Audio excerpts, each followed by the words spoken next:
Não sou muito de fazer reviews de filmes, até porque cinema está bem longe de ser uma das coisas que mais gosto, especialmente em tempos políticos e de propaganda como os de hoje. Porém, senti a necessidade de falar sobre a Liga da Justiça de Zack Snyder, pois vejo uma parcela de fãs confiando em um diretor que, claramente, não entende os personagens que adapta, ao passo que inviabilizou o projeto de universo compartilhado com produções de qualidade duvidosa. Como confiar que a mesma pessoa será a que vai resolver os problemas? Snyder merece sim ter sua versão divulgada ao público, haja vista a tragédia de sua vida com a morte de sua filha, que fez com que ele se ausentasse da pós-produção, que ficou muito conturbada e gerou um filme contraditório dentro de si mesmo. Uma liga que tinha a mão de Snyder, Joss Whedon e executivos da Warner. Mais um erro para a coleção dos filmes da DC. Mas antes do Snyder Cut, farei um panorama rápido dos filmes que Snyder dirigiu, adaptando personagens da DC. Homem de Aço é um filme muito fraco. O desespero pelo Superman lutar como Superman de verdade fez com que a DC buscasse o diretor especialista em espetáculo, Zack Snyder, e simplesmente estragasse absolutamente tudo em relação à origem de Superman. Seu pai Jonathan diz que ele talvez deva deixar pessoas morrerem e, para piorar, ainda tem uma morte completamente boba. Superman predestinado a ser grande, uma vizinhança que odeia e o despreza, não merecendo, entre aspas, ser salva, exatamente o contrário do que é o personagem de verdade. Uma pessoa que, pela educação dos pais e vida pacata americana, resolveu se tornar super-herói com sua bondade e altruísmo. Isso sem falar no óbvio.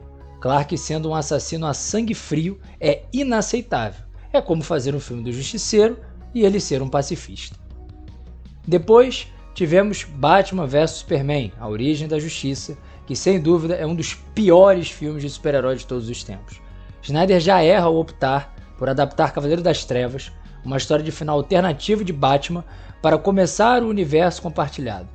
Ben Affleck é sacrificado com um roteiro horrível, que faz do Homem-Morcego um assassino a sangue frio. Superman, que já era assassino no seu filme anterior, já mata na sua primeira cena do filme, que inclusive conta também com o sacrifício gratuito de Jimmy Olsen, personagem importantíssimo do cânone do Homem de Aço. E, completando a tragédia, imagina um Doomsday, que é a fusão do corpo de General Zod com o sangue de Lex Luthor, sendo este Lex um piadista. Meus amigos, foi difícil assistir isso. Já a Liga da Justiça, a versão que foi para os cinemas, foi um fracasso esperado, mas ao mesmo tempo inacreditável. Como assim inacreditável? Você imagina uma gigante do entretenimento como a DC, lançando sua maior marca de equipes num filme mal finalizado? Roteiro fraco, vilão mal escolhido, erros inacreditáveis que não vou me estender muito, porque falarei deste mesmo filme, agora na versão do Snyder, ainda neste vídeo.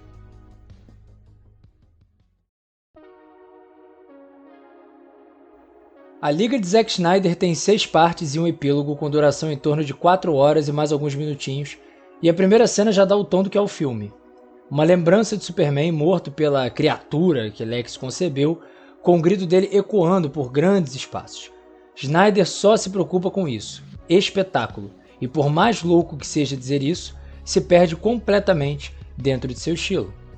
Com Batman, Superman e Mulher Maravilha tendo sido apresentados, o filme naturalmente tende a focar mais nos arcos de Aquaman, Cyborg e Flash, que foram estreantes como protagonistas neste filme. E o que vemos? Bom, vamos por partes. Quando você escala Jason Momoa para ser Aquaman, você manda uma mensagem. Momoa raramente sai do mesmo personagem brucutu e assim é o rei de Atlântida, completamente descaracterizado na sua personalidade. Ele até joga uma garrafa de uísque no mar, isso sem falar dele estar num vilarejo que o venera quase como um santo, sem nenhuma simpatia, a não ser a do próprio ator, que é naturalmente carismático. Cyborg tem uma origem dramática e opto por uma cautela para falar dele, pois não sou lá grande fã do personagem, mas pelo menos aqui tivemos um aumento gigantesco de qualidade de seu arco em relação à versão de cinemas. Contudo, sua personalidade parece só ser muito poderoso, nada muito além. Acredito que o ator tenha sido insuficiente na sua atuação, pois não vi um roteiro fraco dentro de sua origem. E sobre Flash, Eu até hoje estou procurando onde que o Flash é bobão e engraçadinho. Eu nunca li nem Barry Allen, nem Wally West, um personagem cômico. Sua cena com Iris, sua futura namorada, é absolutamente ridícula, além de não ser nada original, pois é idêntica a de Mercúrio em X-Men Dias do Futuro Esquecido. Para o diretor que é rotulado como visionário, copiar a abordagem de outro diretor é muito pouco. Esses três personagens têm algo em comum: a estética de suas cenas, todas elas com slow motion e uma música que não seja daquelas tradicionais de trilha sonora. Snyder é extremamente limitado. Sim, limitado. Não acho que isso seja uma marca dele, especialmente em 4 horas de filme, que isso se repete incessantemente. Ficamos anestesiados vendo a mesma coisa inúmeras vezes. Partindo então para os personagens que já foram apresentados em filmes anteriores, vamos para a Mulher Maravilha, que aqui sofreu. E esse filme provavelmente mostrou de vez a fraqueza de Gal Gadot enquanto atriz. Toda vez que ela aparece, ela tem uma trilha característica que no início até vai, você até aceita, mas depois acaba virando meme.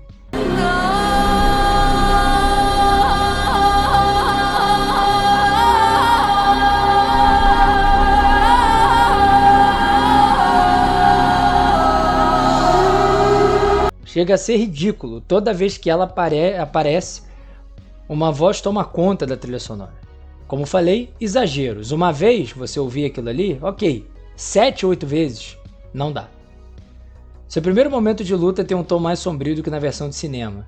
E ela inclusive pulveriza o bandido, coisa que não fez na versão cinematográfica. Para coroar a cena, as crianças que estavam vendo não ficam aterrorizadas, não, pelo contrário. Temos até espaço para uma fala feminista de Diana, dizendo para a jovem garota que ela pode ser o que ela quiser. Nada sutil. Snyder gosta da Mulher Maravilha versão sanguinária, e não perdeu tempo com mais um subtexto feminista, repetido agora ao Lobo da Steppe. Eu não pertenço a ninguém. Que inovador. Hoje a gente quase não vê isso nas produções hollywoodianas. Já Batman é possivelmente um dos piores personagens da trama. Talvez pior até que Flash e Aquaman. Eu vejo uma comparação válida da função do personagem em Liga da Justiça com a função de Wolverine em Dias do Futuro Esquecido. No filme dos Mutantes, Wolverine só volta ao passado porque resiste à viagem no tempo e precisa reacender em Xavier a vontade de formar os X-Men. Wolverine não é a figura mais adequada para fazer isso, e no decorrer do filme vemos brigas, discussões e o Logan fazendo as coisas do jeito dele, com personalidade, até a resolução com ele convencendo Xavier a ler sua mente, fazendo com que o mentor dos X-Men veja, por ele mesmo, que é necessário ao futuro dos humanos e mutantes. Logan mal luta, quase sempre fica de lado nas cenas de ação. E ainda assim, Hugh Jackman entrega mais uma de suas espetaculares atuações como o melhor no que faz. Notem no que falei, personalidade. É o que falta ao Batman de Ben Affleck. Ele simplesmente é o que o enredo deseja que ele seja. Quando precisa ser um líder inspirador, Flash aceita facilmente a entrada na liga. Quando precisa ser um bobão para que Aquaman seja o rei do pedaço, ele é. Absolutamente ridículo. Snyder poderia muito bem trazer o fato de Batman ter uma comunicação bem seca, direta, e explorado isso em todos os membros que ele tenta recrutar. Mas não, vemos Batman, o provável herói mais popular do mundo, sendo um plot device. Desde a batalha final de Batman vs Superman, Snyder não consegue achar uma função para o Batman contra seres superpoderosos. E aqui não foi diferente. Ah, e a tal piadinha do poder dele ser rico? Algo totalmente fora da personalidade do Homem-Morcego? Está lá também, não era de Joss Whedon. A cereja do bolo é ver ele levar um golpe de um parademônio por estar distraído. Sim, distraído, dando ordens para Flash.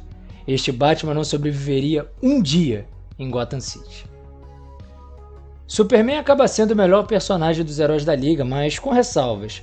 Ele nas lutas é bacana, embora demonstre um certo sadismo ao praticamente torturar o Lobo da Steppe, mas frente à bagunça, digamos que não houve tempo no filme para que Snyder estragasse o Homem de Aço, porque isso ele já fez no filme do próprio herói. Sua roupa preta tá bacana e inclusive permaneceu no final do filme.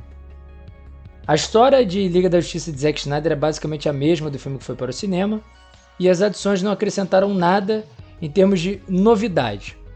As 2 horas a mais de filme completa sim os buracos de roteiro que a versão cinematográfica deixou, mas não tem nenhum mérito considerável.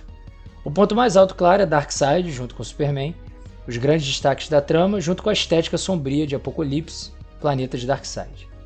Porém, a história das castas maternas é uma cópia barata de Senhor dos Anéis, que distribuiu os anéis entre elfos, humanos e anões, assim como o filme da Liga distribui uma caixa para Amazonas, Atlantes e humanos. A DC tem mais de 80 anos de história, e a escolha de seus criadores cinematográficos é imitar um filme ou um livro de terceiros. Lamentável. Outro ponto extremamente problemático é a exposição. Muita gente reclama que Christopher Nolan martela a todo momento a temática de seu filme. Parece que então Snyder é um pupilo de sucesso. A todo momento somos lembrados de coisas que o filme já explicou. A origem de Superman, a junção das 3 caixas maternas, o perigo iminente, Superman ser o motivo de muitos serem chamados ao dever, enfim. Parte desses erros poderiam ter sido resolvidos com uma edição mais criteriosa, que, embora não transformasse o longa num filme comercial das suas 2 horas e 20, melhoraria a progressão da narrativa, especialmente nas primeiras 2 horas. Snyder pegou tudo que filmou e criou um longa sem essa sensibilidade. Os excessos, as redundâncias, o desenvolvimento dos personagens, a construção do mundo, é tudo uma colcha de retalhos. Para tocar nos pontos restantes, o Caçador de Marte, personagem fundamental da Liga da Justiça, costumo chamá-lo inclusive de a alma da Liga da Justiça, aparece só para cumprir tabela, o que já é uma surpresa, né? Porque escritores influentes da Warner já menosprezaram a importância do personagem. Snyder insiste nos Atlantes fazerem uma bolha para falarem entre si, o que é completamente ridículo e ilógico. A ressurreição de Superman sofre do mesmo problema do filme que foi para o cinema, como uma luta desnecessária entre heróis e uma baixíssima resistência à captura da caixa pelo Lobo da Steppe. E no final, Flash voltar no tempo é um deus ex machina inacreditável, um recurso barato que demonstra a criatividade zero dos autores de Hollywood para escrever o velocista da DC, pensando em soluções muito óbvias considerando seus poderes. A maior consequência que isso traz é que Snyder não consegue escrever ação com o Flash, visto que, com o poder de retroceder no tempo, ele pode fazer qualquer coisa. Essa problemática é tão evidente que o diretor até mesmo remove o velocista do confronto final com o Lobo da Steppe. E pior, que se lasque a esteira, ferramenta que habilita o velocista a voltar no tempo. Por fim, a cena final com o Coringa, na minha opinião, foi excelente, né? Demonstrando a enorme força deste personagem que com uma cena se destaca mais do que muita gente e, claro, parte disso também se deve a Batman, pois vejo os dois indissociáveis. Infelizmente, Snyder exagera com Batman querendo matá-lo, no desejo demonstrado em sua fala, mas que dá para relevar talvez por ser um futuro alternativo, fortemente inspirado em Rock of Ages, história de Morrison, e na série de jogos Injustice, mas, claro, tudo ao jeitão Snyder. Portanto, temos nossos personagens falando de matar uns aos outros, xingando, fazendo piadinhas sujas e tudo aquilo que o diretor acha descolado e adulto.